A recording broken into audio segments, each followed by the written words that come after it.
Mundial de la Salud nos habla de que salud es el completo estado de bienestar físico, mental y social.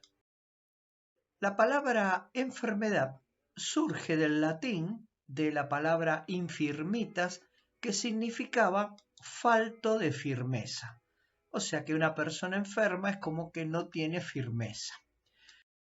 Vamos a ver entonces cómo definimos a la enfermedad, que no es lo contrario de la salud. Se define como un estado, proceso permanente o transitorio dentro de la historia natural del individuo, de historia natural de salud, que implica una desviación, ya sea orgánica o funcional, de los parámetros considerados como normales. Vamos entonces a ver esta definición desglosándola en partes. Tenemos que es un estado proceso, dos permanente o transitorio, en la historia natural de la salud, con la desviación ya sea orgánica o funcional de los parámetros normales. Vamos entonces con el estado o proceso. Estado significa estático, quieto, que no se mueve. Así, por ejemplo, puede ser un estado nauseoso, donde una persona tiene náuseas, sensación de vomitar. O puede ser un proceso dinámico, que está en movimiento, significa dinámico, como por ejemplo el proceso asmático, que comienza con el broncoespasmo, luego hay mayor secreción y el individuo comienza a ahogarse. Cuando habla de permanente o transitorio, cuando decimos permanente, significa que es para siempre, que es crónico. Así, por ejemplo, una artrosis es algo permanente. Lo único que uno puede tratar de hacer es que esa artrosis no siga creciendo, pero es forma permanente. Si hablamos de algo transitorio, decimos que dura poco, que es por un momento. En medicina decimos que es algo agudo. Así, por ejemplo, una angina, donde tienen, por ejemplo, la aparición de placas, puede durar unos 7-10 días y desaparecer con los antibióticos con los cuales se trata. En este caso, dura poco. Habla también de la historia natural de la salud. Todo individuo tiene una historia natural que es estar sano, que es a lo que aspiramos. Estar sano significa, obviamente, aunque parezca una perogrullada, no estar enfermo. Después habla de una desviación orgánica o funcional de los parámetros que considera normales. Cuando hablamos de desviación orgánica, estamos hablando que se altera la forma de un órgano, de algo, se está alterando la morfología, o sea, la forma. Así, por ejemplo, un tumor puede ser un hígado graso que aumenta de tamaño por la acumulación de grasa, o puede ser, por ejemplo, una fractura de alguno de los huesos que cambia la forma de ese hueso. Por otro lado, podemos decir que hay una desviación funcional, que es cuando alteramos la función. En este caso, por ejemplo, si hay un intestino que no está funcionando bien, puede generar una diarrea. Lo mismo pasaría con el corazón, generar palpitaciones, o si hay algún proceso neurológico, generar temblores. Dentro de la enfermería laboral tenemos que considerar las 5 fases de la enfermedad. Esto es respecto a enfermería laboral, que son la incubación, el periodo de estado, la consulta al médico, la rehabilitación y la cura o no del individuo. Vamos a ver cada una. La fase 1, incubación, habla de 3 síntomas difusos que aparecen previo a toda enfermedad, denominadas las 3A. Se trata de la astenia, en la cual la persona comienza a sentirse cansado. Está también la adinamia, que ya no tiene fuerzas para caminar, para pararse, para hacer las tareas habituales. Y la anorexia, que es la falta de apetito. La fase de incubación se caracteriza por la aparición de una o de estas 3 patologías, o sea, de estos 3 síntomas, la astenia, dinamia y anorexia, las 3A.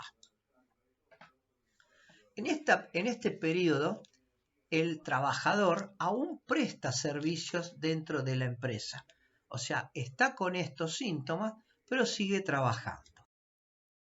Después pasamos a la fase de incubación, que es la fase 1, donde puede ser, de acuerdo al tipo de patología, una incubación corta, como en el caso de una gripe, que es 4 días aproximadamente, una incubación mediana de 3 semanas, como es el caso del tétanos, o puede ser una incubación ya bastante larga, como es la mononucleosis infecciosa.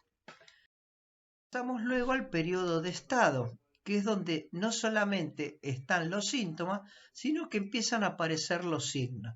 Aparece la hipertermia, la temperatura, puede haber vómitos, existe una elevación de la presión o inclusive puede haber signos que son manchas que aparecen en el cuerpo o distintos elementos que van a orientar al médico para hacer el diagnóstico.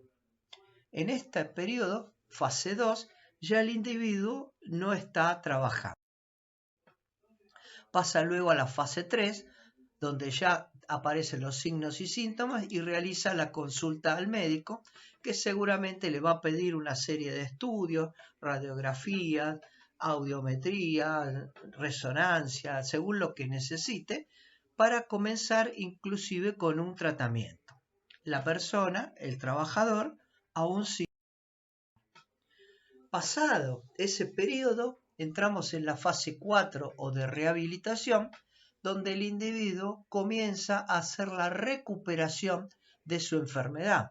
Si era una afección traumatológica, seguramente va a necesitar de un fisioterapeuta para empezar a hacer ejercicios y poder, quizás si fue en una rodilla, movilizar esa rodilla. Todavía sigue sin trabajar. Y pasamos luego a la fase 5, donde el individuo ya puede estar curado, con lo cual puede volver a trabajar al mismo lugar porque no le quedó ninguna secuela, no le quedó ningún resabio de la enfermedad y trabaja nuevamente en la tarea que hacía anteriormente. O puede pasar que haya curado, pero le hayan quedado secuelas.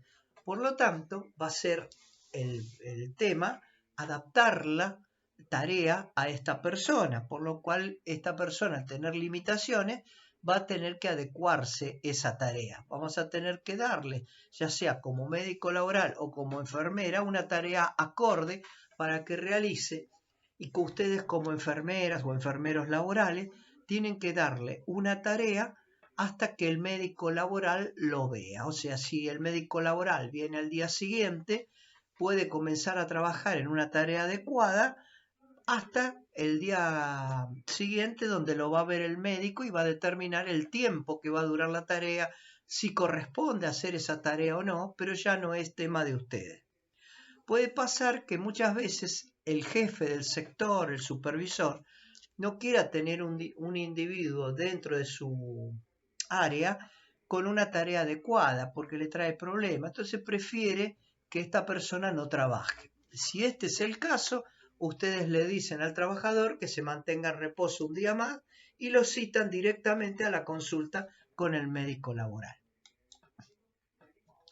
Puede pasar que no se cure y en ese caso le queden con una incapacidad, o sea, quedó con unas secuelas tan importantes que generan incapacidad, o peor, que haya fallecido. En ese caso no va a venir obviamente a la enfermería, pero sí tiene una incapacidad. Quiere decir, cuando hablamos de incapacidad, el nombre lo dice, que no está capacitado para trabajar. Entonces las incapacidades dentro de lo laboral la podemos clasificar de 2 tipos. Una en cuanto al porcentaje que toman del cuerpo de esa persona, si es todo el cuerpo o si es una parte. Por eso se llaman totales o parciales. Y el tiempo que dura esa incapacidad, que puede ser que dure poco tiempo, con lo cual el individuo pueda rehabilitarse adecuadamente, o que ya esa secuela sea irreversible. Por lo tanto, se habla de una incapacidad transitoria cuando es poco tiempo y permanente cuando es irreversible. La incapacidad parcial es aquella que toma solamente una parte del cuerpo y se estableció legalmente, jurisprudencialmente, que no tiene que sobrepasar el 66%. O sea, una persona con el 65,9% de porcentaje de incapacidad la consideramos incapacidad parcial. De 66 hablamos de incapacidad total. Aunque no toma todo el cuerpo, ya se considera que un individuo que tiene el 66% de su cuerpo o más incapacitado ya no está en condiciones de volver a trabajar. Tenemos el caso de un síndrome meniscal que tiene síndrome subjetivo que no tiene incapacidad.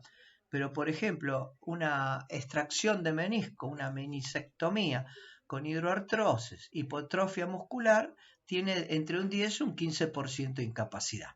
Esta incapacidad que dan los baremos las maneja el médico, un médico generalmente legista o a veces el mismo médico laboral. No las maneja el enfermero o la enfermera.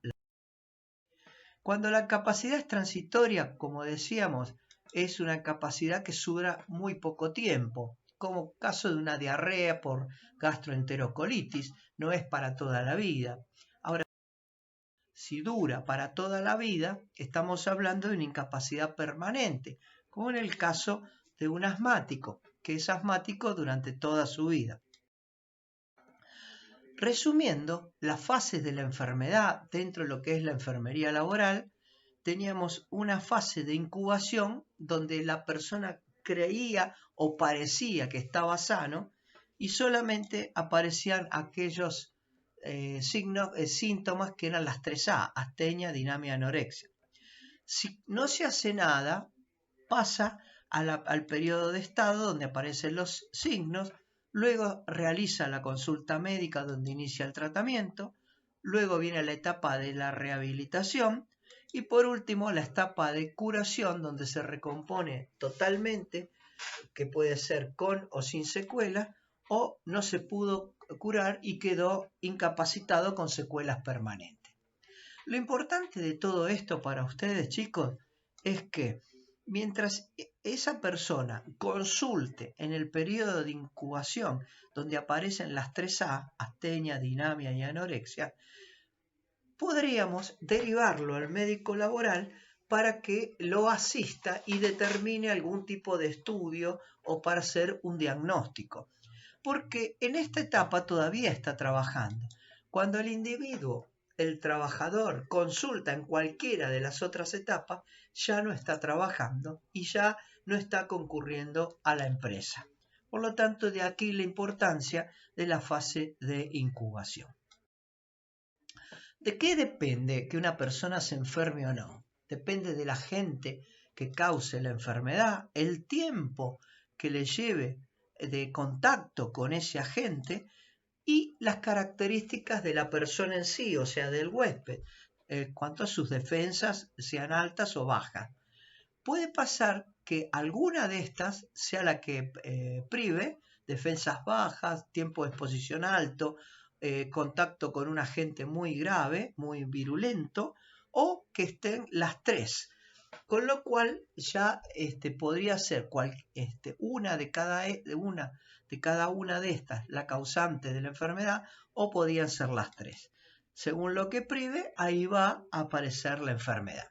Vamos a ver detenidamente el agente, la exposición y el huésped. Cuando hablamos del agente, fundamentalmente puede ser, estamos diciendo qué cantidad, qué capacidad tiene esa noxa en generar una enfermedad, o sea, la capacidad de virulencia del germen que lo afecte. Yo hablo de germen, pero pueden ser inclusive elementos en un trabajo elementos exteriores, como puede ser estar en contacto con polvillo que estén aspirando constantemente un trabajador. Esto lo veíamos en las clases que les hablaba de la minería, por ejemplo. Es el agente. Por ejemplo, el virus de la gripe es bastante lábil, dura 7 días y la enfermedad desaparece. Pero hay otros, como caso del botulismo, en el cual dura mucho más días y es bastante grave. O sea, la virulencia de la gente es mucho más agresiva. Después el tiempo de exposición con la noxa, el tiempo que está en contacto con la noxa. Puede ser, en el caso de lo laboral, una persona, un trabajador que esté en contacto esté trabajando a la intemperie, con los rayos solares en pleno verano, y esa exposición a los rayos solares puede generarle algún tipo de enfermedad. Otro tema muy común es la exposición al ruido, en el cual los niveles de ruido son tan altos que hacen que ese individuo vaya perdiendo la audición. Después, las características propias del huésped, o sea, de la persona en sí. ¿Cómo están sus defensas? Sobre todo para contrarrestar las enfermedades. Sabemos que, por ejemplo, hay personas que por factores individuales, factores que se cree que pueden ser genéticos, pueden inclusive defenderse mejor que otros de algunas patologías.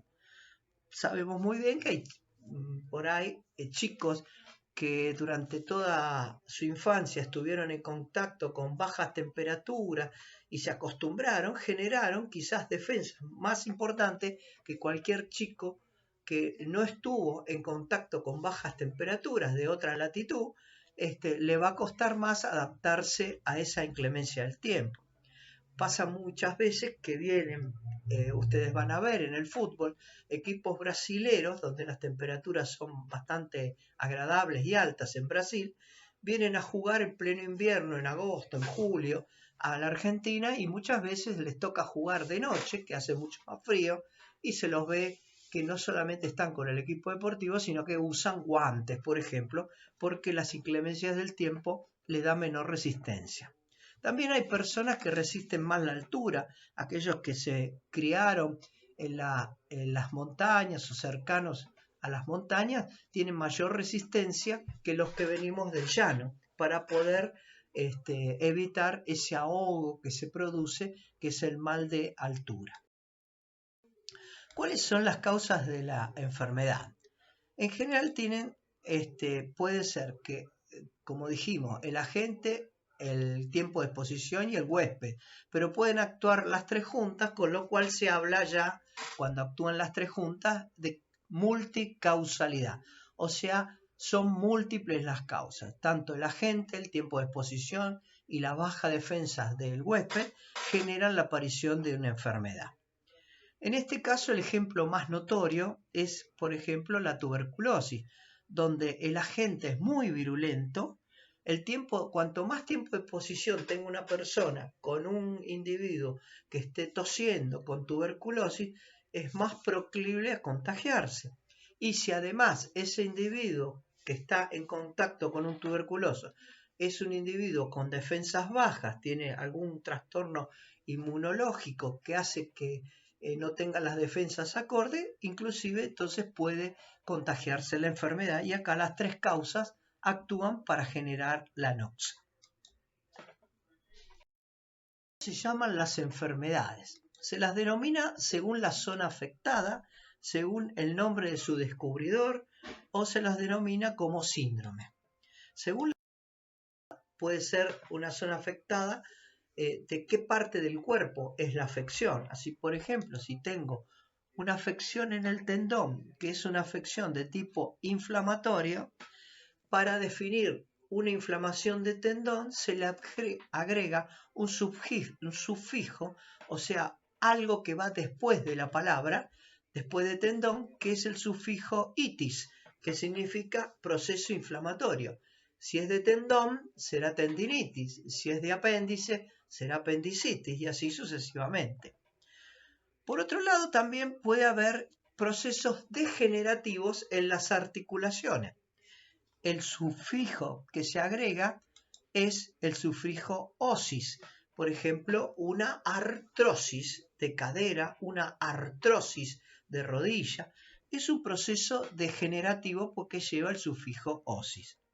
Otra forma es cuando se habla de un bulto, que sería una masa, un tumor, que lo definimos con la letra oma. Así, si es un tumor de huesos, los huesos son óseos, sería un osteoma.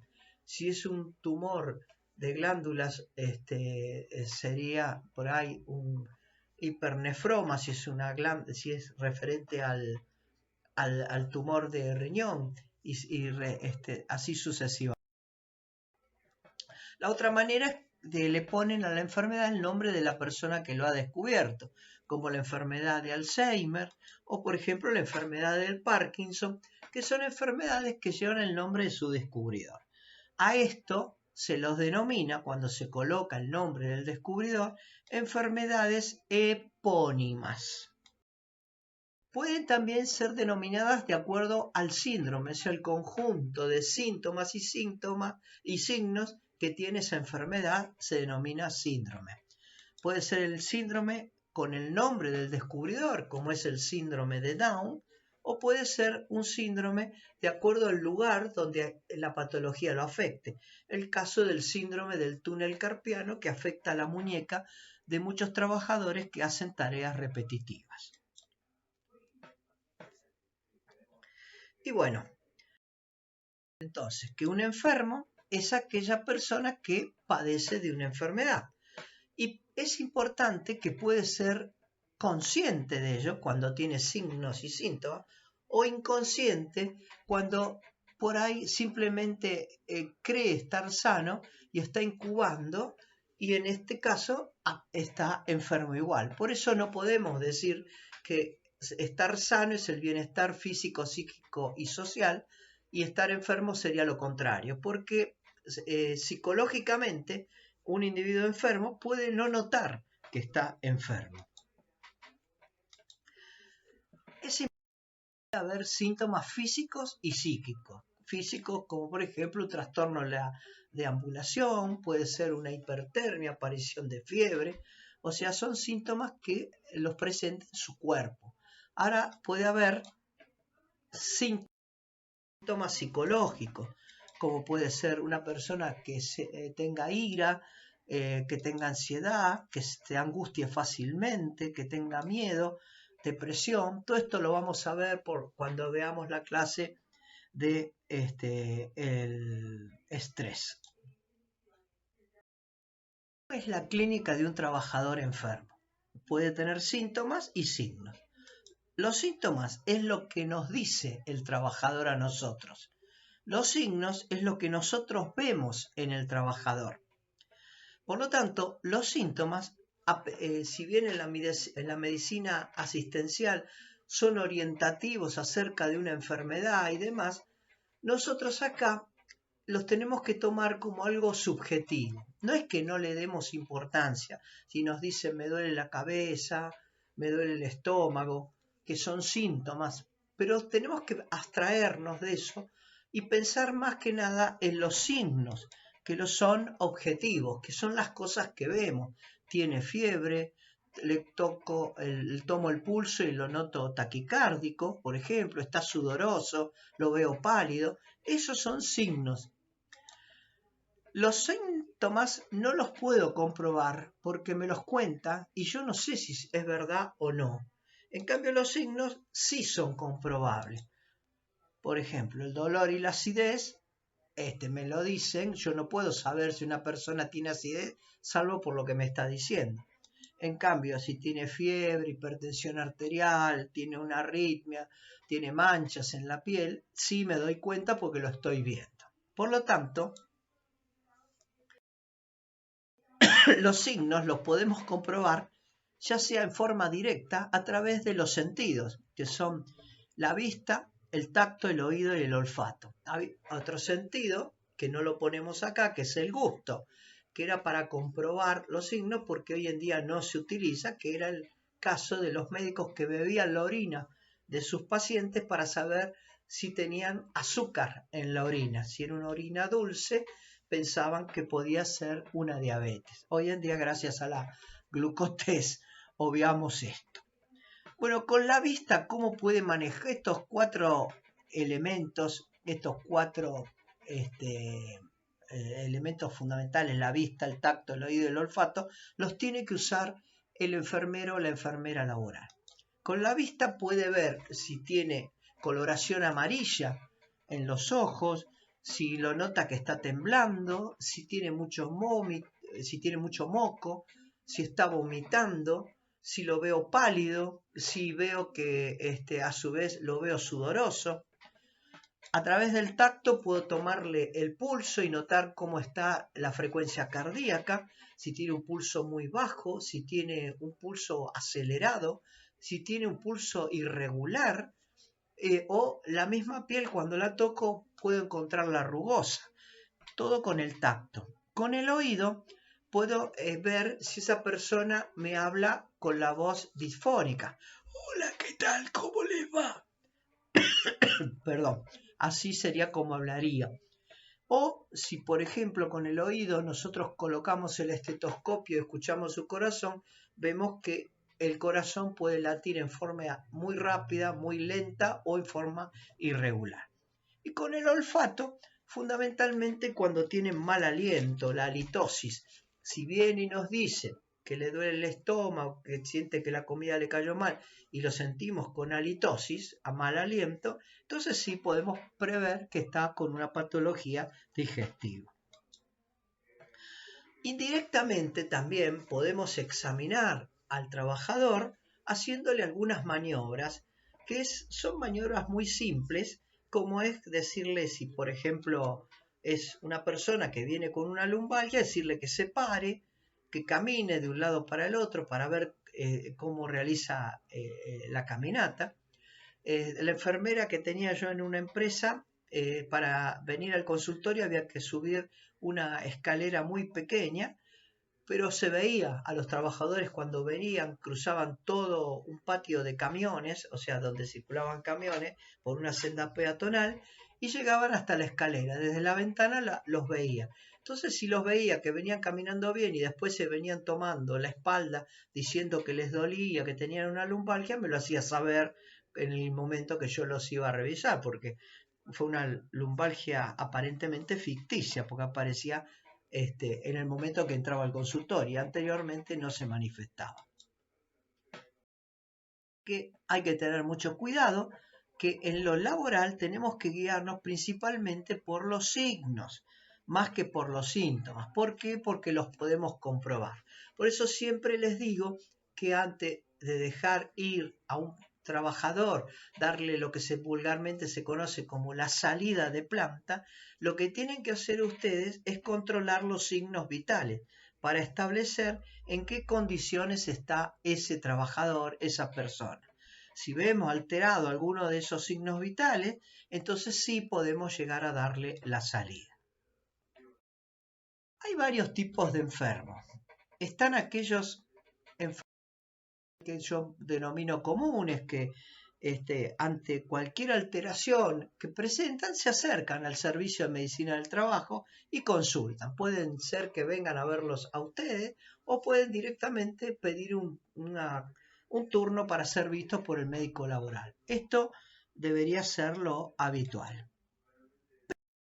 Otros que tratan de evitar al médico, tratan de no ir y solamente van cuando ya la cosa está muy pasada, ya está muy alterada. Estos son, yo llamo enfermos evitativos, es el evitador, tienen miedo a que el médico les diga que tienen algo malo o que tengan que hacer estudios, entonces tratan de no ir. Al contrario, que el que vive en el servicio de medicina del trabajo, el hipocondríaco, que ante la aparición de cualquier cosa, por más pequeña que sea, les va a venir a hacer la consulta si no es algo grave. Ustedes hablan con él, lo tranquilizan, lo serenan y esa persona se va bien, se va normal. O sea, no es que finge la enfermedad, él siente que la tiene, exactamente. Que es lo que diferencia al hipocondríaco de lo que viene ahora. importante, el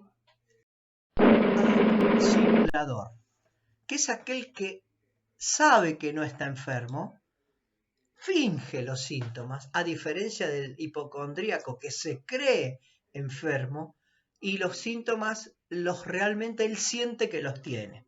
Esta persona, el simulador, es la persona que quiere simular una patología. En todas las empresas seguramente van a encontrar alguno que tiene ya la fama de ser el simulador, el que quiere siempre irse ante cualquier cosa, se quiere ir de la empresa, no quiere trabajar. ¿Cómo podemos detectar un simulador? Cuando vemos que los síntomas que nos está refiriendo no se relacionan con los signos que yo estoy viendo. Me dice, por ejemplo, tengo mucha fiebre y le tomo la temperatura y la tiene normal. Sí, porque el pulso se me acelera, le tomo el pulso y lo tiene normal. O sea, lo que él nos cuenta no está en relación a lo que nosotros observamos. En estos casos, siempre les digo que si a estos individuos que no se les da la salida, ustedes deben anotar en la historia clínica o en el reporte de enfermería que le hicieron todos los signos vitales y qué valores obtuvieron. Con lo cual ponen después que la patología, los síntomas que refiere el trabajador no están relacionados con los signos que se observan. De esta manera, esta persona vuelve a trabajar y ustedes dejaron asentado por qué lo mandaron nuevamente a trabajar. ¿Cuáles son los objetivos que tiene un simulador? Son varios. Principalmente no quiere hacer una tarea que le encomendaron. A veces en las empresas se hace un determinado día lo que se llama el balance general. Entonces, una persona que estaba destinada a hacer una tarea de producción, quizás ese día tiene que hacer el conteo de toda la mercadería, la tiene que bajar, sacarlas de los racks, de los palets, colocarlas en un lugar, contarlas, volverlas a subir. Y esto a muchos trabajadores no les gusta nada y por lo tanto cuando saben que va a haber un día de balance general en la empresa o en el sector, tratan de pasar por el servicio de medicina del trabajo para que se les dé la salida fingiendo alguna patología. El otro caso es cuando la relación entre el trabajador y su jefe, supervisor, no es buena.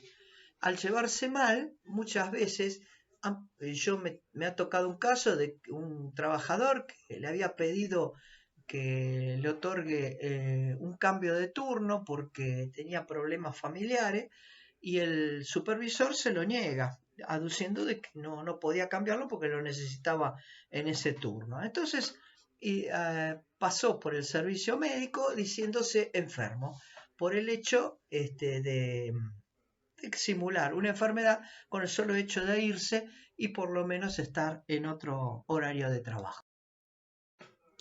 A veces ya la cosa es dolosa, o sea, hay una intención de generar algún daño, como es, por ejemplo, conseguir un beneficio extra, que es simular un accidente de trabajo. O sea, quizás se tuvo un esguince de tobillo jugando al fútbol el día domingo y se presenta el lunes en el servicio de medicina del trabajo, donde la enfermera o el enfermero lo ve, diciendo que tiene un esguince de tobillo producto que subió la escalera para ir al sector y se dobló el tobillo. Entonces, la idea es, como está con ese problema y se quiere que lo manden a la RT, porque ahí el RT no va a tener que pedir turno, seguramente lo van a atender mucho más rápido que la obra social que él tiene, en fin. Entonces trata de simular esto. Esto es algo grave porque el accidente de trabajo, como vamos a ver en la clase que viene, está a cargo de la empresa. Y si es un accidente que ocurre fuera de la empresa no tiene que hacerse cargo de ese accidente. Eso lo tiene que manejar por su obra social. Entonces buscan esto. Ya les voy a enseñar, cuando veamos las urgencias en traumatología, cómo detectar este tipo de cosas.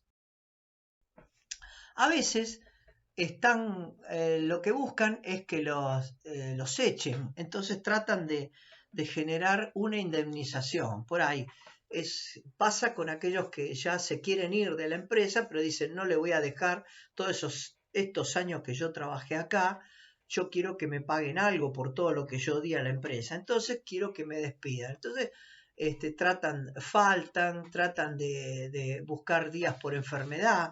Entonces ahí nos ponen a nosotros como servicio de medicina del trabajo en el medio de una situación conflictiva. En este caso ha pasado que yo sinceramente hablé con un trabajador que venía a cada rato aduciendo patologías y le dije que no le encontrábamos las patologías que él decía, que si había algún problema, qué sé yo, se sinceró conmigo y me dijo, mire, lo que pasa es que yo conseguí un trabajo en otro lugar donde voy a estar mejor, me pagan más, le quedaba más cerca de la casa y por lo tanto no quería irse y renunciar.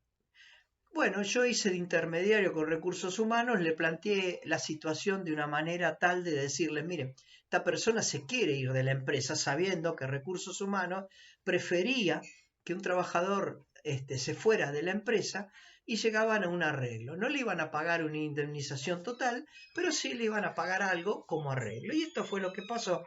Generamos que no haya un problema para el trabajador que se fue contento, recursos humanos quedó contento, el sector quedó contento porque se fue una persona de tipo conflictiva y nosotros quedamos contentos porque teníamos una persona menos que iba a venir a simular una patología. Otro objetivo es simular porcentajes de incapacidad laboral. O sea, quizás la RT después de un accidente de trabajo le quedó una secuela y le fija un porcentaje X, un 10% de incapacidad, por ejemplo.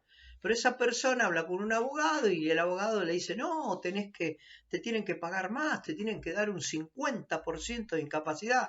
Vos lo que tenés que hacer es fingir, tenés que hacerte como que te duele más, no levantes, si es en el hombro, no levantes el brazo.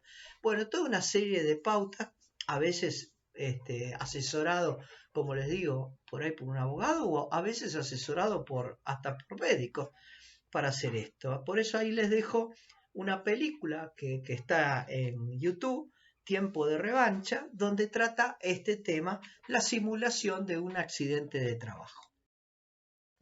Otras veces, y lo puse esto últimamente porque veo que se repite, inclusive alumnos me comentaron que sí les pasaba esto, fíjense cuando tienen duda de que hay una persona que ustedes tienen duda que se va a ir, lo dejo salir, no lo dejo salir, está enfermo, no está enfermo, fíjense la fecha de nacimiento.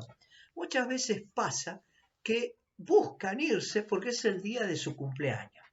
Por eso, en una de las empresas que trabajé, habían fijado que el día de cumpleaños se le daba directamente al trabajador para que hiciera uso de ese día, no se le corría el día, si caía un miércoles era un miércoles, si caía un lunes era un lunes, pero no se lo corría a un lunes o a un viernes, quedaba en el día que caía el cumpleaños. Y si era un domingo, lamentablemente, y no trabajaba, era domingo. Pero les daban el día libre. En este caso, para evitar este problema. Me ha pasado muchas veces que personas dudosas a las que yo miro después en la historia clínica, la fecha de nacimiento coincidía con que era el cumpleaños y obviamente quería irse a su domicilio. Las patologías por frecuencia que más he visto que se simulan son sin duda las traumatológicas, lejos, siendo las primeras. Se simulan a veces sin tener nada o se simulan teniendo algo exacerbándolo. Y otras son las patologías psiquiátricas. Me ha pasado en una empresa que empezaron los ataques de pánico, vino un trabajador con ataques de pánico, con un certificado del psiquiatra. Ustedes sabrán que los médicos psiquiatras dan bajas muy prolongadas, de 30 días como mínimo, 15, 30 días. Bueno, traía una baja de 30 días por lo que se llamaba ataque de pánico o panic attack. Esto llevó después, como le dimos obviamente los días que correspondía, porque lo traía de un especialista, llevó a que se incrementara el número de ataques de pánico en la empresa, lo que ya generaba una sospecha. Por lo tanto, decidimos con la anuencia de la empresa contratar a un médico psiquiatra que veía estos casos una vez cada 15 días y determinaba si realmente correspondía a esta patología o si por el contrario era una patología fraguada. Y les digo, de los 6 casos, solo uno, el primero, fue el que quedó que tenía la patología. Todos los demás fue dado de alta por este psiquiatra y por nosotros como servicio de medicina del trabajo. El psiquiatra venía a la empresa. Bueno, sigo sospechando cuando hay una discrepancia, como les decía, entre lo que me cuenta y lo que lo que me cuenta y lo que yo veo, o sea, entre los síntomas y los signos.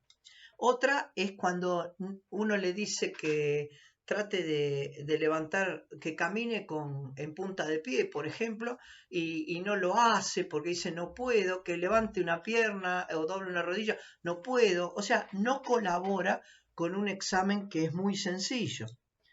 El otro es que está como apurado, quiere que ustedes lo justifiquen y le den la salida inmediatamente. Ese apuro llama la atención, porque el que está enfermo lo que más quiere es curarse, no solamente irse.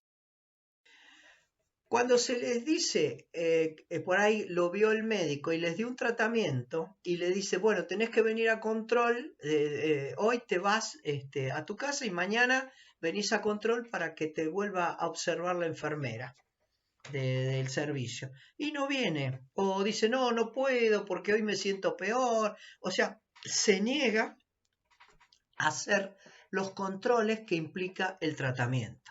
Ahí nos lleva a sospechar. O la otra es cuando ustedes ven que es un trabajador que falta en forma reiterada, pero por distintas patologías. Quizás por eso es importante tener toda la estadística, que les voy a dar una aproximación a la estadística para que tengan una idea de los trabajadores. Así, por ejemplo, por ahí revisamos un mes y vemos que hace 2, 3 meses faltó en el mes 3 veces, una porque le dolía la cabeza, la otra porque le sacaron una muela, la otra porque estuvo con diarrea. En este mes se dobló la rodilla y por eso le duele, siente que se le inflama. O sea, cuando hay muchas patologías distintas, ahí también sospechen si no es un simulador. Es importantísimo que ustedes no discutan con esta persona.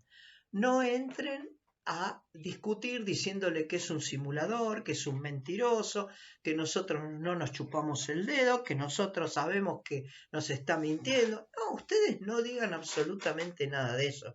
Nosotros, los médicos, las enfermeras, enfermeros, lo que tenemos que hacer simplemente es basarnos, como les digo, en los signos que encontramos que no se relacionan con los síntomas que me está diciendo.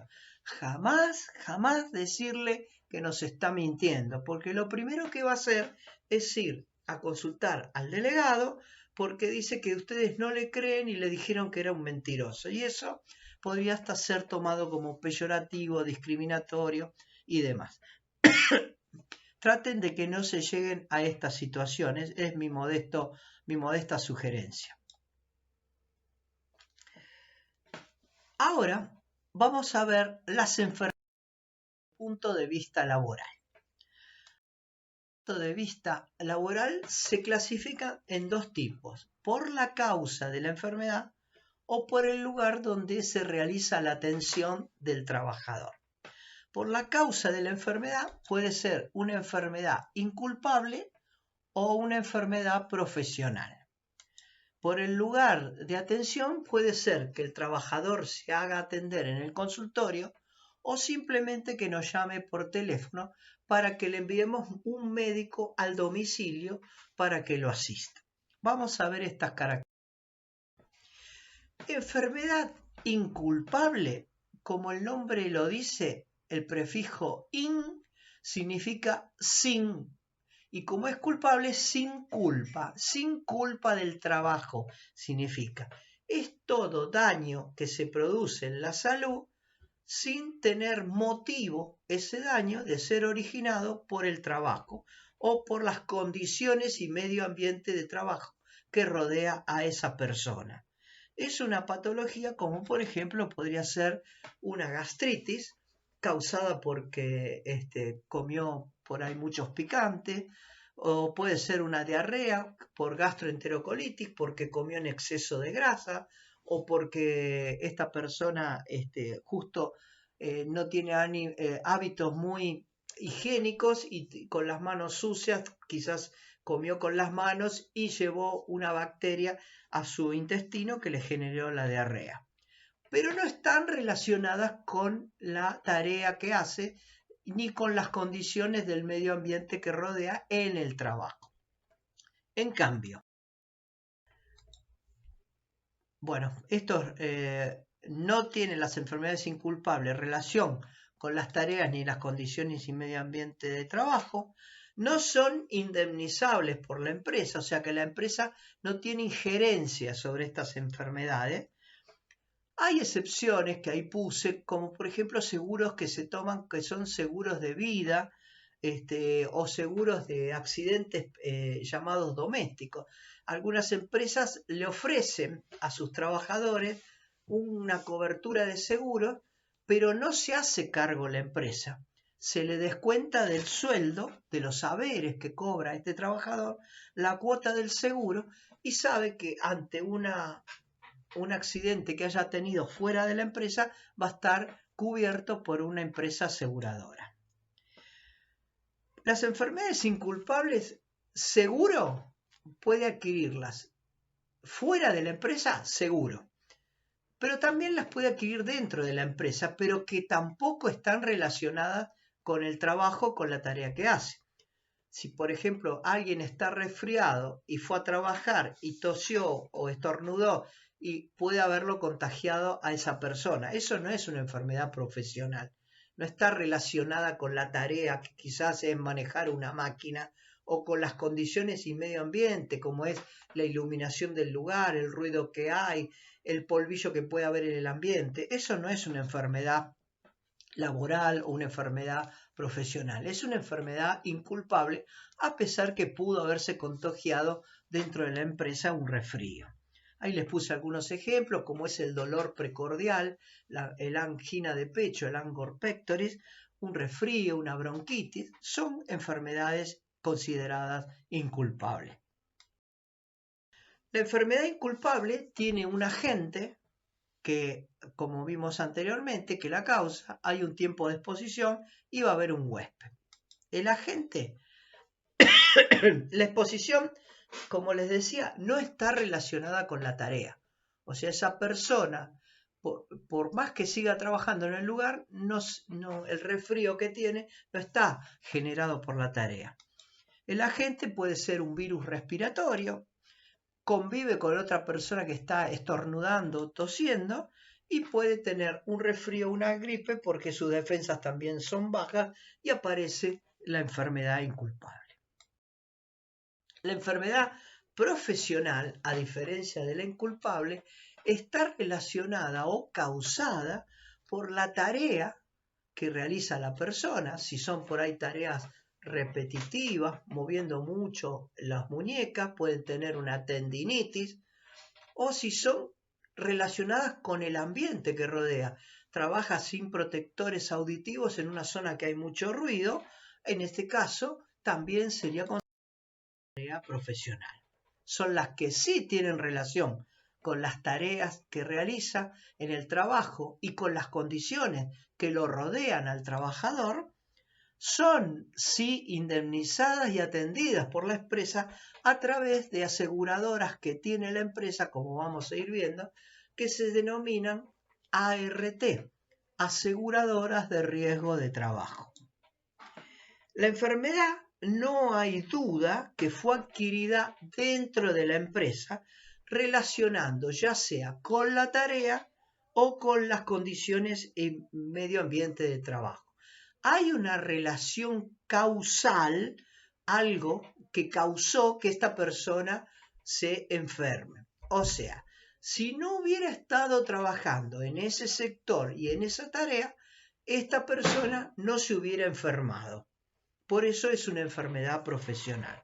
Algunas de las que tenemos ahí, por ejemplo, son las hernias, ya sea umbilicales, las hernias de disco, puede ser las hipoacusias que genera el ruido por el trauma acústico, que lo vamos a ver en una clase, la aspiración de polvillo en el medio ambiente que tenga silicio, que genera una enfermedad crónica, que es la... En el análisis de la enfermedad profesional vemos que el tiempo de exposición está relacionado entre la exposición con la noxa, que puede ser la tarea que realiza la persona, o el medio ambiente que lo rodea. El agente, como puede ser una intensidad de ruido, como vamos a ver más adelante en otra clase, de mayor a 85 decibeles, con lo cual ya el oído comienza a ser dañado. Esto lo hace en forma constante, utilizando todos los días que trabaja un martillo neumático, no usa protectores auditivos y termina con una sordera o hipoacusia de uno o de los dos oídos, por lo general si es un trauma acústico. O sea, acá hay una... La enfermedad profesional es que, como ejemplo, teníamos el trauma acústico, que podemos llegar a verlo cuando no se utilizan los elementos de protección auditiva adecuados, o en el caso de la minería, el caso del polvillo, que se volatiliza y al no utilizar máscaras para que ese polvillo no entre en sus pulmones, pueden terminar con una silicosis. Resumiendo, decimos las enfermedades inculpables sin culpa del trabajo ni de las condiciones y medio ambiente de trabajo. Las profesionales con culpa de la tarea que realiza la persona y o de las condiciones y medio ambiente del trabajo. La característica es que las enfermedades profesionales no son agudas, no aparecen inmediatamente. Estaba trabajando hoy y al otro día ya está enfermo. No, se van haciendo en el tiempo. Por eso son patologías que son crónicas.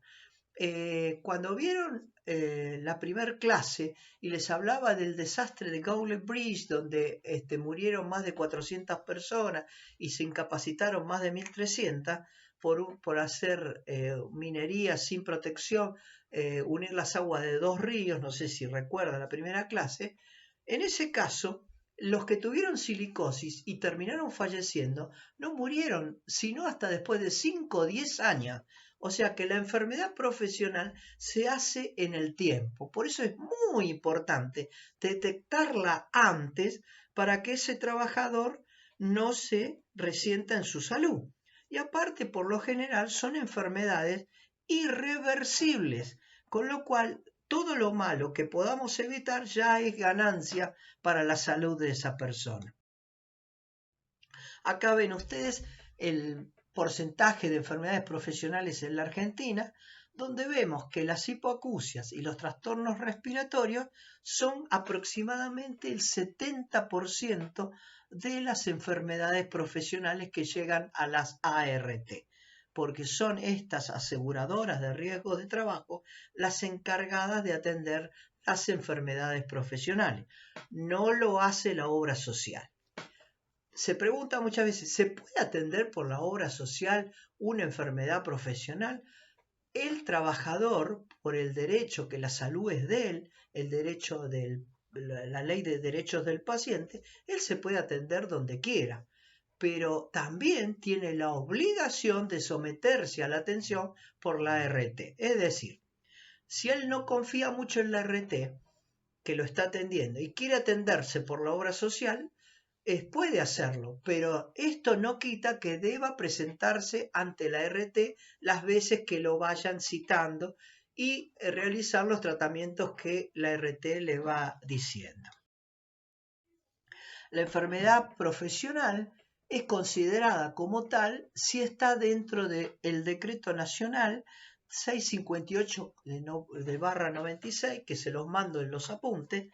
De dicho listado identifica al agente de riesgo, o sea, acuérdense, agente de riesgo, los cuadros clínicos que provoca y qué actividades tienen de por sí la preponderancia en generar esa enfermedad profesional. Por ejemplo, estas enfermedades están, para poder ser indemnizadas, tienen que estar en ese listado. Si no están, no van a tener indemnización. Para poder generar una indemnización y ser considerada dentro del listado, tienen que ser enfermedades de comienzo gradual, los que les decía, no aparecen de la noche a la mañana, y debe ser exclusivamente relacionada con el trabajo que realiza o con el medio ambiente de trabajo que tiene. Acá les paso, por ejemplo, una hoja de ese decreto, que lo van a tener después en el mail, donde, por ejemplo, dice el agente ruido provoca la hipoacusia perceptiva. Vamos a estudiar cuando veamos traumoacústico. Y da una lista de actividades donde se ven este tipo de patología. Si uno tiene dudas, puede ir a la lista de actividades, saber que si esa persona trabaja dentro de este grupo, sobre todo industrias metalúrgicas, industrias de generación de botellitas de plástico, que es la industria del soplado y demás, para saber si podría estar contemplada como enfermedad profesional. La determinación de enfermedad profesional la da la ART.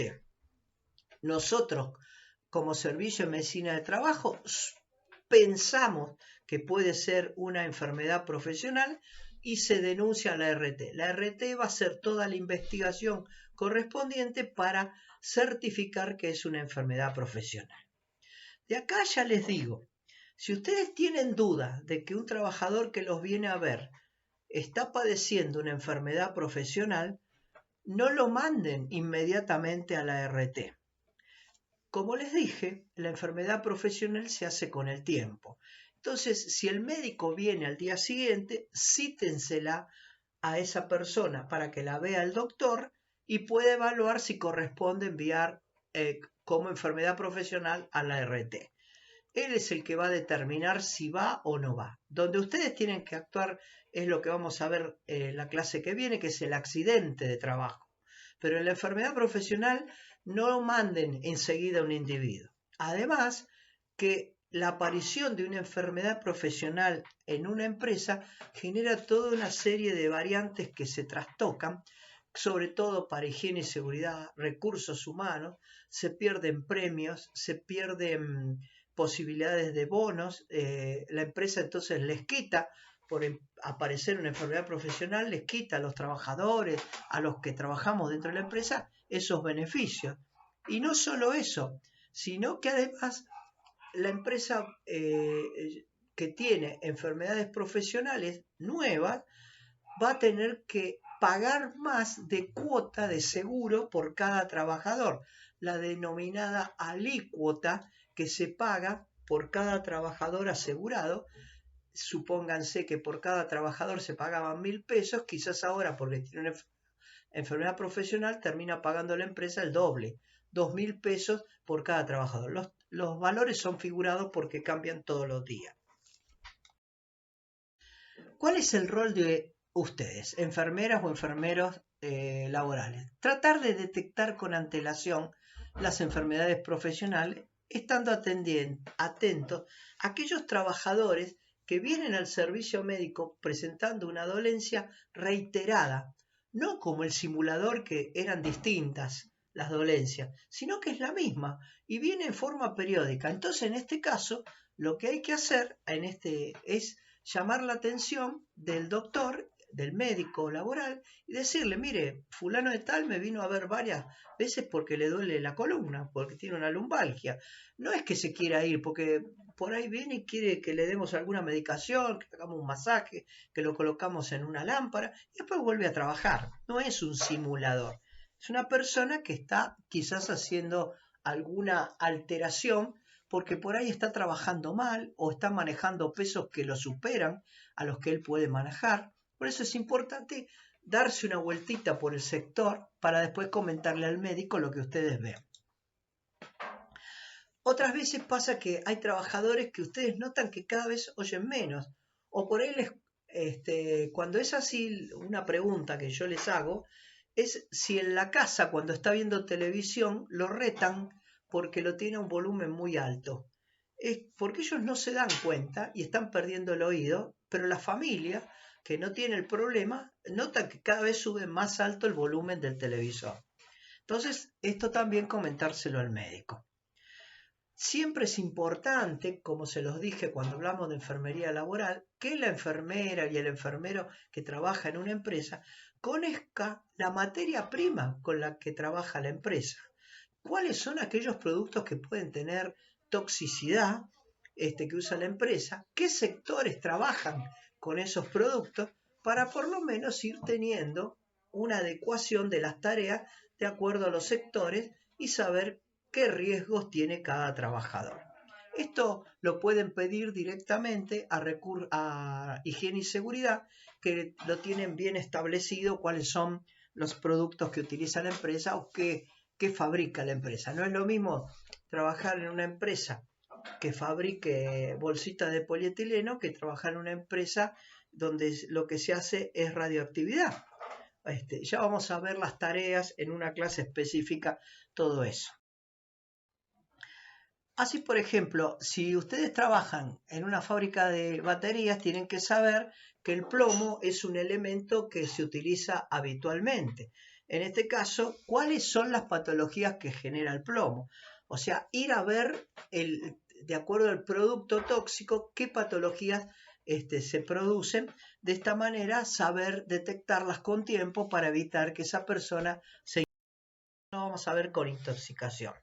Aquellos que realizan, como les dije, una tarea pesada y tienen lumbalgias a repetición, quizás el médico los tenga que enviar a hacerse un estudio de columna para saber si no está haciendo una hernia de disco, con lo cual ya no puede hacer tareas pesadas.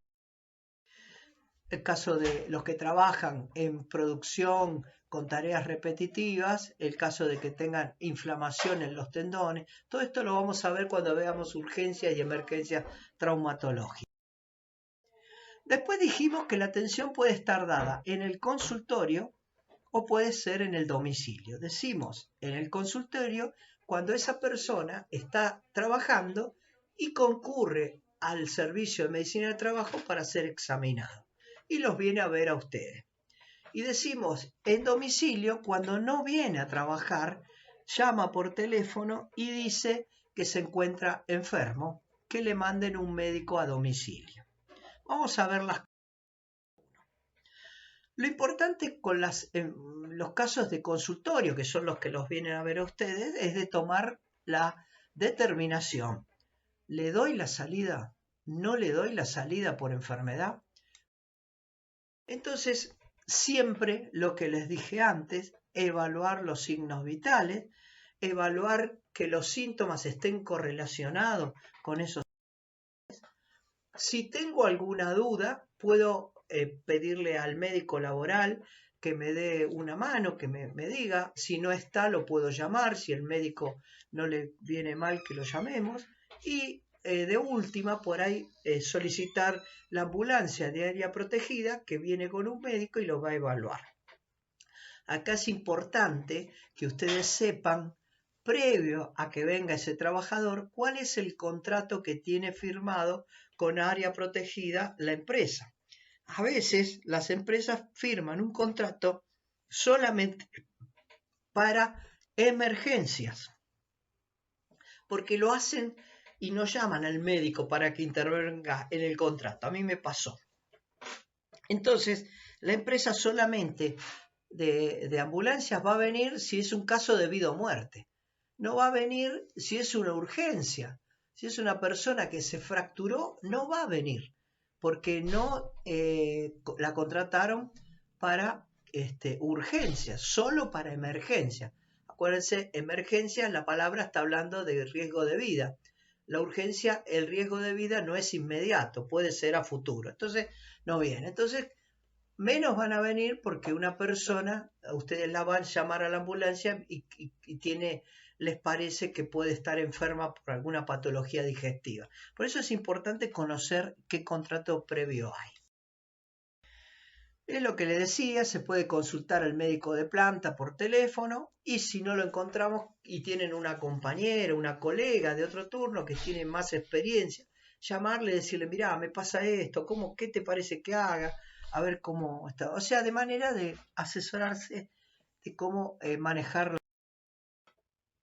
Si le damos la salida a esa persona de la empresa, tiene que ir a un centro de atención. Nunca, never, jamás, non, mandarlo a la casa. ¿Por qué?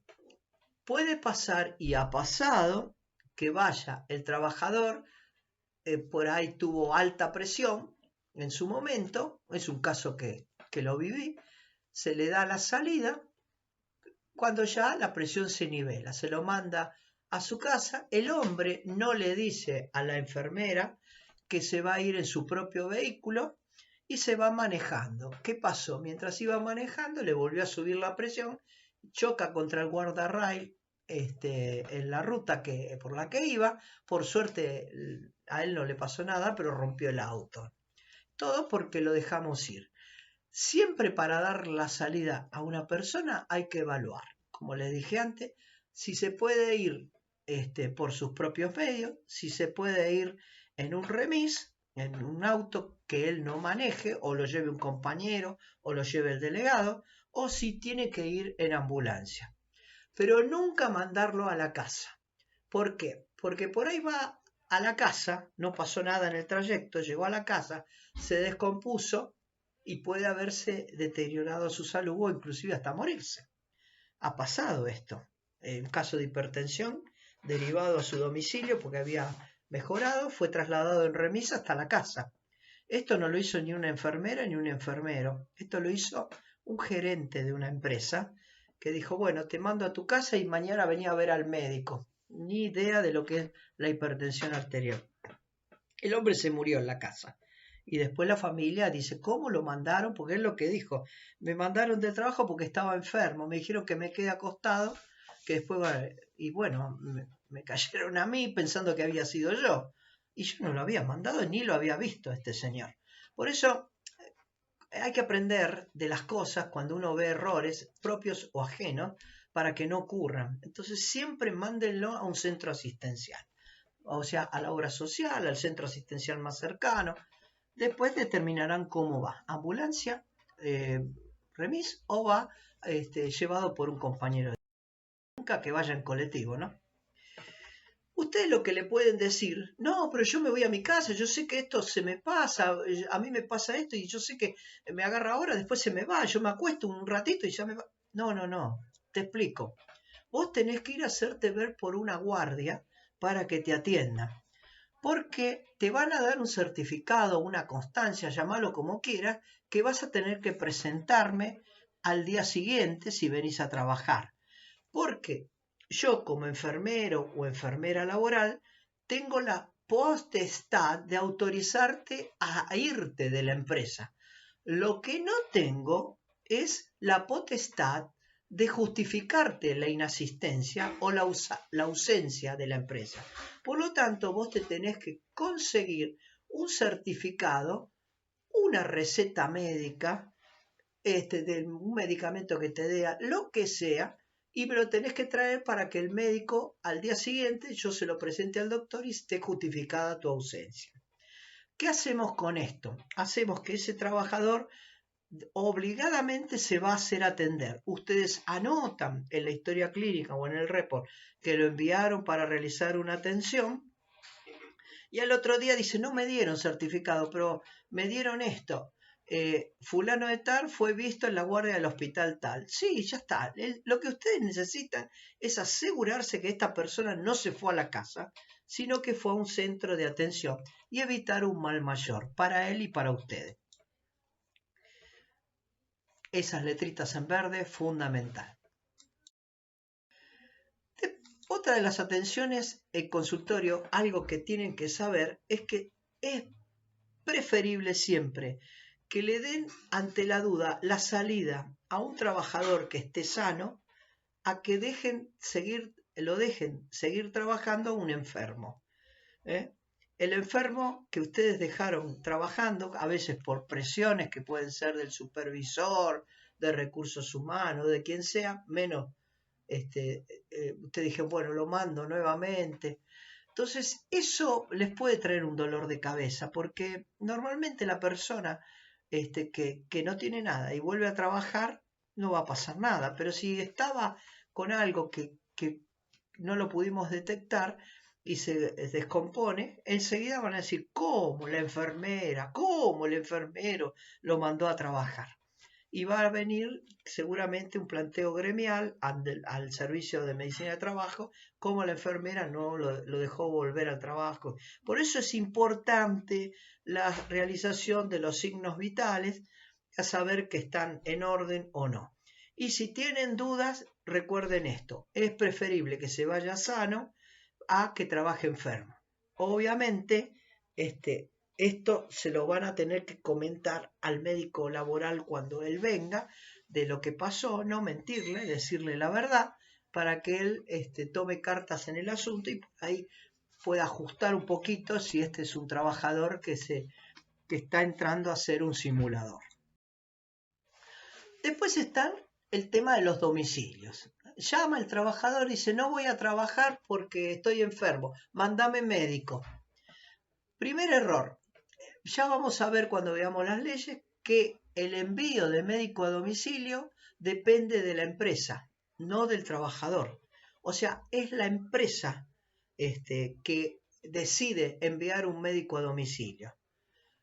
Segundo error, que dice, estoy enfermo, necesito que me mandes médico. El médico que va a domicilio lo que menos va a hacer es una atención asistencial de esa persona.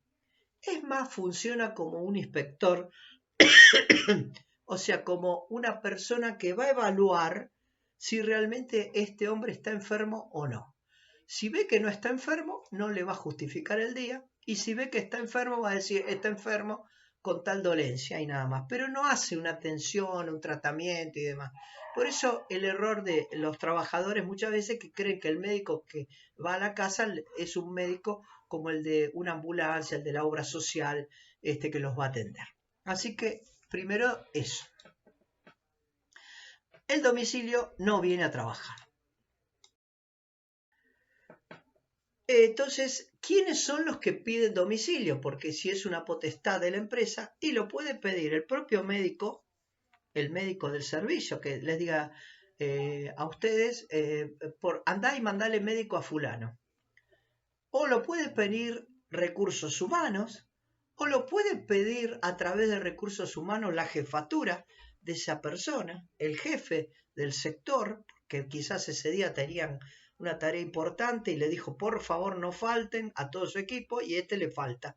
Entonces quiere asegurarse si realmente estaba enfermo o no, pero no lo pide nunca el trabajador. El que va, como les dije, es un médico inspector que no realiza la asistencia y siempre lo va a enviar con la anuencia de que la empresa desee enviar el médico. Muchas veces en trabajadores que nunca tienen problemas, la empresa no les manda médico a domicilio.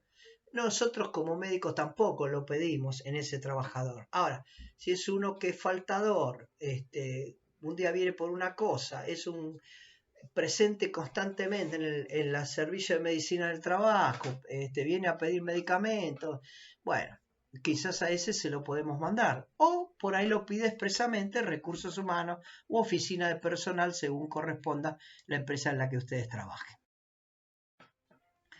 Siempre para las atenciones de domicilio es fundamental saber la calle en que vive, entre qué calles vive, en qué barrio, en qué localidad, si vive en un edificio, qué piso, qué departamento. Siempre pedir un número telefónico por si queremos llamar al trabajador ante una duda de algo.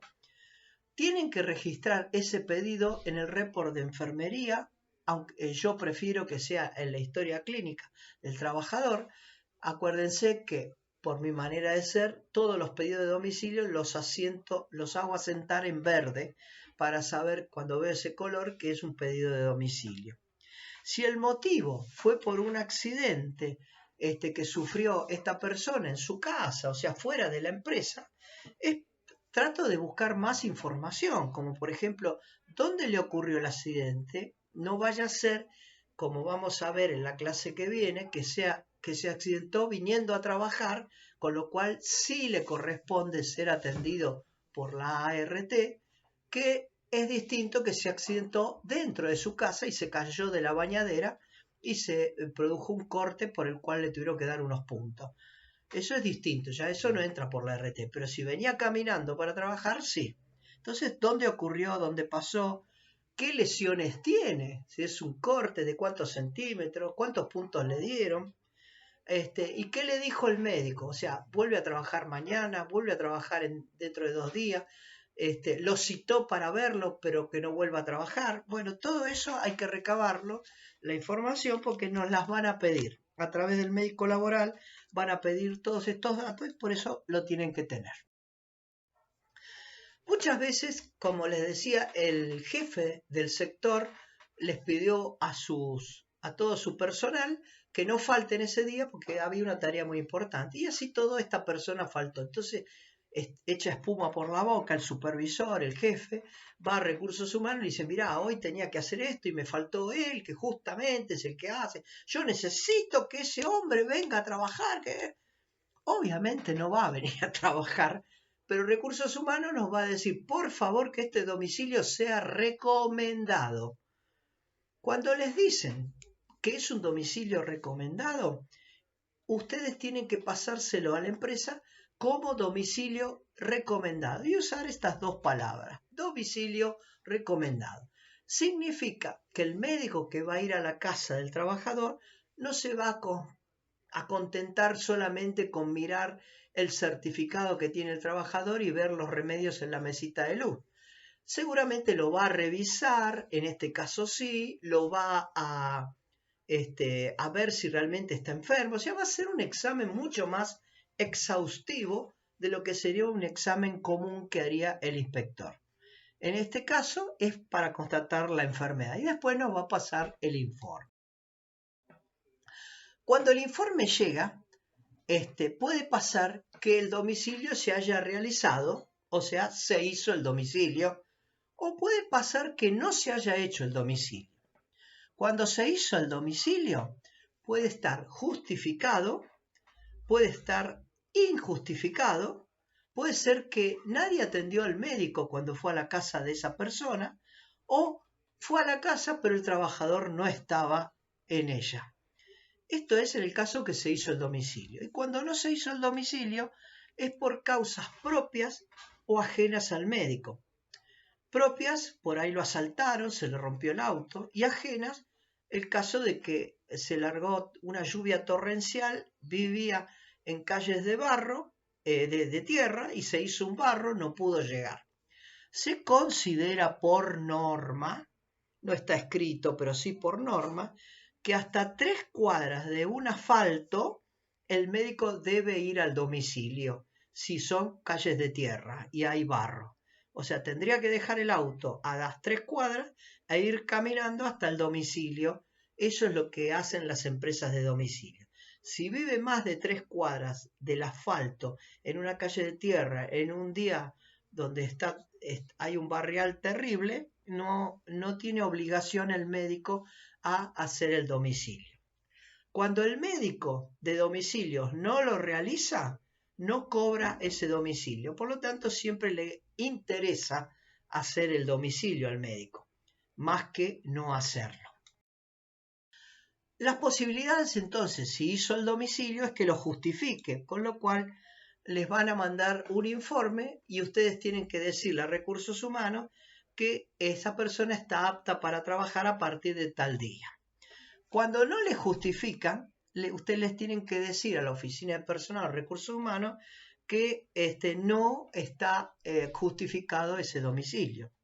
Cuando nadie recibió al médico, van a decirle, no responden, la hora en que fue atendido el médico llamó y nadie lo atendió, con una pequeña descripción del lugar.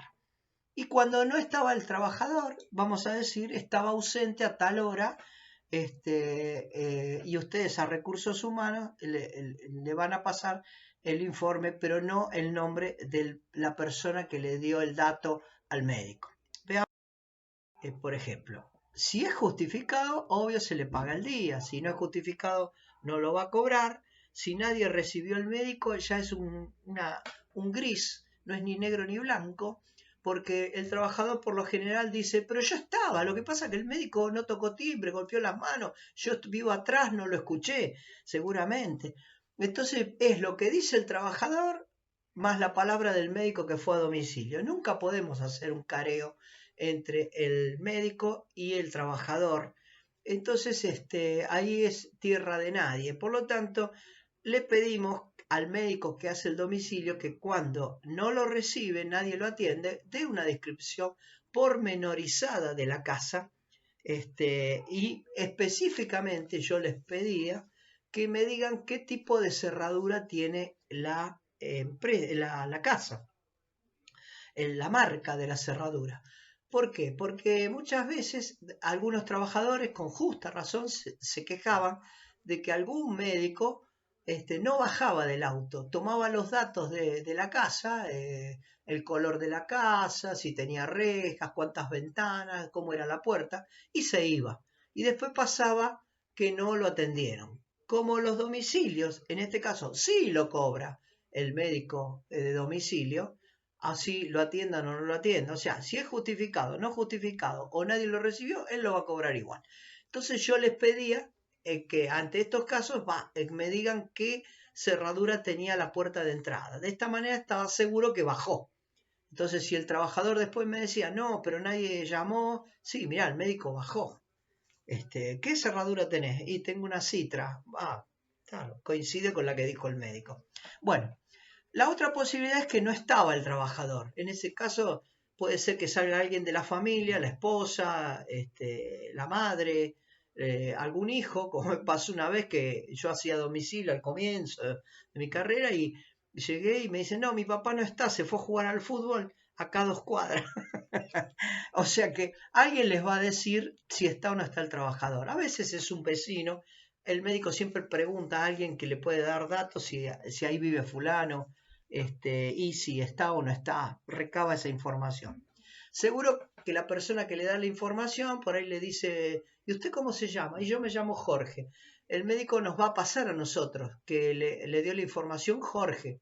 Yo lo que les digo es nunca pasen la información que les dio el nombre de la persona que le dio el dato, porque entonces de esa manera, si es fuera de la casa, podemos generarle un problema al trabajador con el vecino, sobre todo al vecino, porque ¿para qué te metes vos? ¿Qué tenés que hablar? Entonces la cosa puede terminar mal. Así que hay que abstenerse de decir quién dio el dato.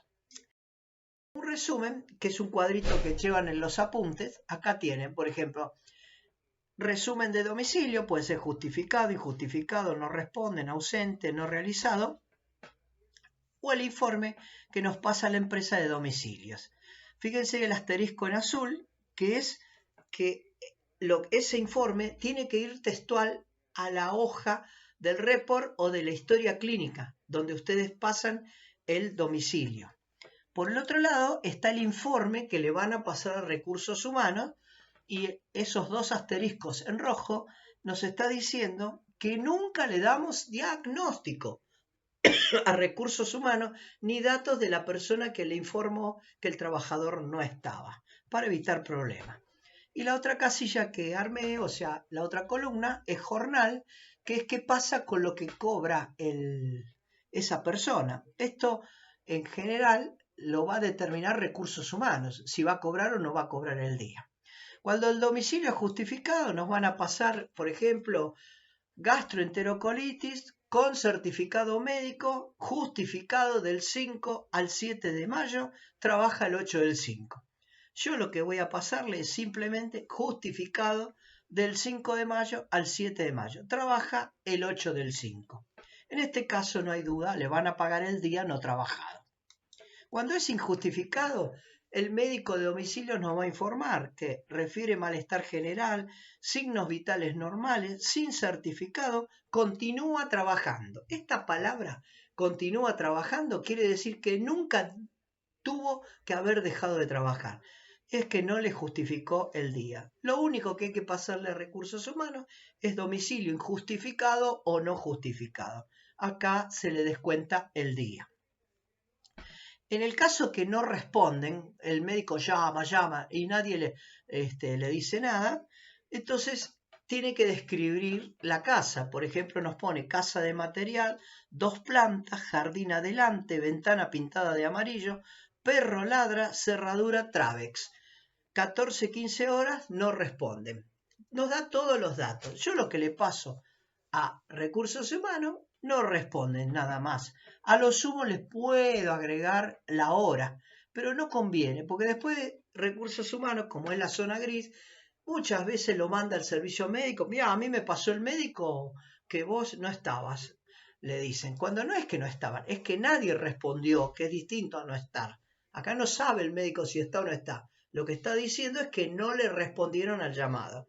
Entonces llega enojado porque somos nosotros los que lo estamos generando el problema y entonces empieza a decir, bueno, esto no lo van a resolver ustedes o enfermeros, me ha tocado resolverlo a mí como médico. Entonces yo le pregunto cómo es la casa, qué sé yo, y qué pudo haber pasado. Entonces, a ver, muchas veces, alguna vez me ha pasado de que son terrenos en donde el padre les da a los hijos terrenos atrás de la casa de ellos. Entonces arman sus casitas atrás y por ahí tocan adelante, no estaba en la casa de adelante el padre, y ellos estaban en la casa de atrás, que no tienen timbre, había que golpear las manos, bueno, un desastre. Entonces el médico no lo encuentra, obviamente, y pone correctamente que no estaba. En ese caso, tienen obligación los trabajadores de poner bien la dirección y cómo tienen que llamar a la puerta. Por eso les digo yo que a veces conviene tener un teléfono del trabajador, porque si ya pasó esto una vez y hay un nuevo domicilio, preguntarle de antemano a ese trabajador cómo hacen para llamar. Muchas veces dan la dirección, un número, y no dan entre calles. Y acá, por lo menos en provincia de Buenos Aires, hay gente que le pone a una cuadra 1240, la cuadra siguiente, que sería el 1300, le ponen 600 porque le gusta el número 600, otro le pone 500. O sea, es un desastre a veces. Yo que hice este trabajo, es difícil a veces encontrar. Por eso es todos los datos que puedan recabar antes, cuando te pide el domicilio, preguntarle, ¿vos tenés un timbre? ¿Tenés un llamador? ¿Hay que golpear las manos? ¿Cómo te llaman? ¿Viste? Cuando piden el domicilio. Para después pasárselo a la empresa de domicilios. Bueno, el otro es el ausente. Ahí sí, ya el médico fue y no estaba. Y le informa a alguien que no estaba en el lugar el trabajador, como puede ser la esposa, el hijo o un vecino, y lo único que le pasamos es ausente 16:45 horas. Si quieren le pasan la hora, yo prefiero no pasarla, como les digo, por si después uno tiene que empezar a dirimir cuestiones. No, pues yo fui a la farmacia a comprar un remedio. ¿A qué hora fuiste? Si sabe que 16:45, porque Recursos Humanos le va a decir, mira, me pasaron que estabas ausente a las 16:45. Entonces, él va a decir, sí, yo más o menos a las 5 menos 20 me fui a la farmacia a comprar los remedios y volví 5 menos 10, porque sabe que es 16:45, entonces no podemos hacer nada. Después, el que va a justificarlo o no el día es Recursos Humanos. Nosotros podemos darle un asesoramiento de lo que pensamos, pero nada más. Nosotros hablo de los médicos, no ustedes. Ustedes no tienen que dirimir nada. Ustedes solo tienen que transmitir la información.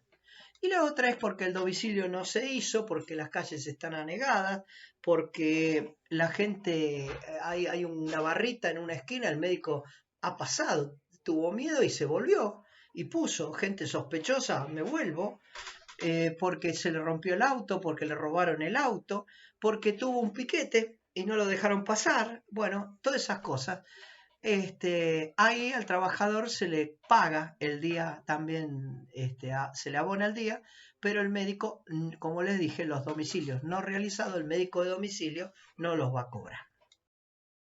Bueno, les he dejado una tarea para el hogar, que es la realización de un crucigrama, que ya se los explico en el mail. Así que muchísimas gracias por todo, nos veremos en las próximas clases. Adiós.